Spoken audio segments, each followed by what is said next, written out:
ভয়াবহ অগ্নিকাণ্ডের সর্বশান্ত হল ছটি পরিযায়ী শ্রমিকের পরিবার।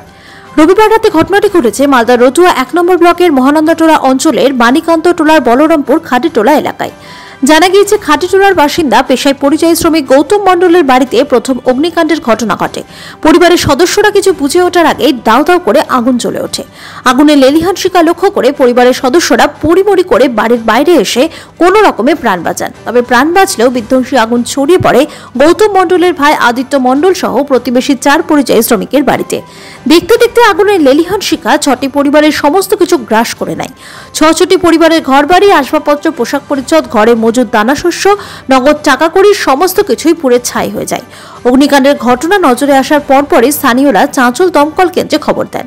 খবর পাওয়ার ঘণ্টা দুয়েক পর দমকলের একটি ইঞ্জিন গ্রামে এসে পৌঁছায়, কিন্তু ততক্ষণে গ্রামবাসীরাই আগুন নিভিয়ে ফেলেন। এর ফলে ঘটনাস্থলে পৌঁছানোর আগেই দমকলের ইঞ্জিন ফিরে যায়। ঘটনায় ক্ষতিগ্রস্তরা জানান, তারা অগ্নিকাণ্ডে সর্বশান্ত হয়ে খোলা আকাশের নিচে রাত কাটিয়েছেন, কিন্তু এখনো পর্যন্ত প্রশাসনের তরফে কোনো সাহায্য সহযোগিতা মেলেনি।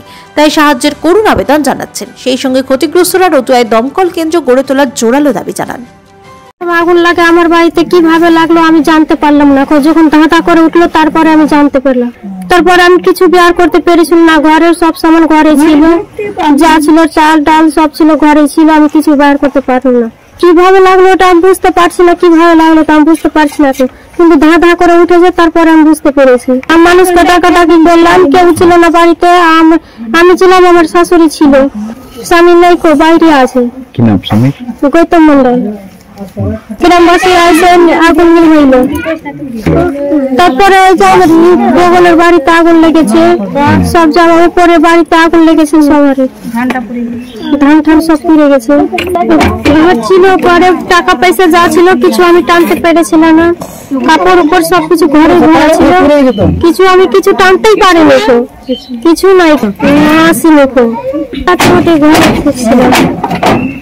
সন্ধ্যাবেলা 6টার আগে 10-5 মিনিট আগে পিছিয়ে তো ঘটনাটা যে বাড়ির যে ছিল মেয়েটা, যে বউটা ছিল, তো ওনা তো গেট বন্ধ করতে গেছিলো কেবারটা, তো জানতে পারছে কি ওপরে আগুন লেগেছে।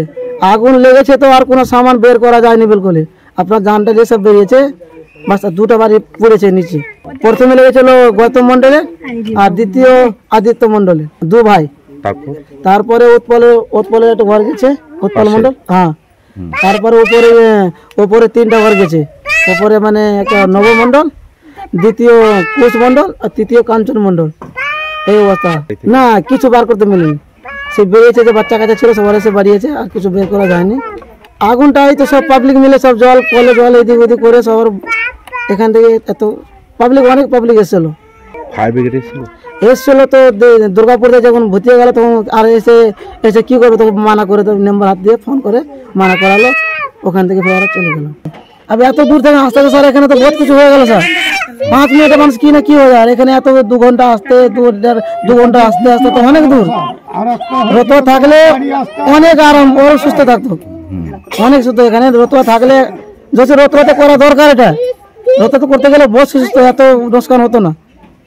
পাবলিকের বহুত পরেশানি হয়েছে, বহুত কার পা কেটেছে, কার কি কেটেছে, এত কষ্ট করে। এটা আমার বড় ভাই হয়, উনি হয়তো ওনার বাড়িতে নেই, ওরা বাইরে আছে।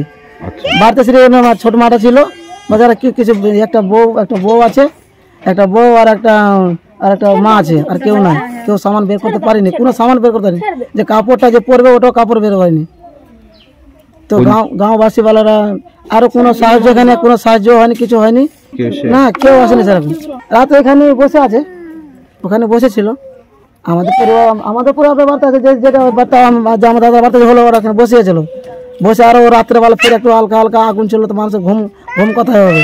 আগুন আছে তো ঘুম চলে না হবে, ঘুম হচ্ছিল না, তো বসেছিল।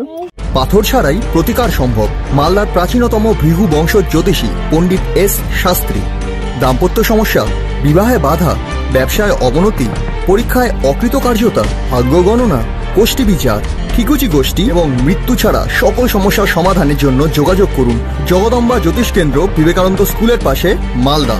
মোবাইল 09730278332 অথবা 09332056956।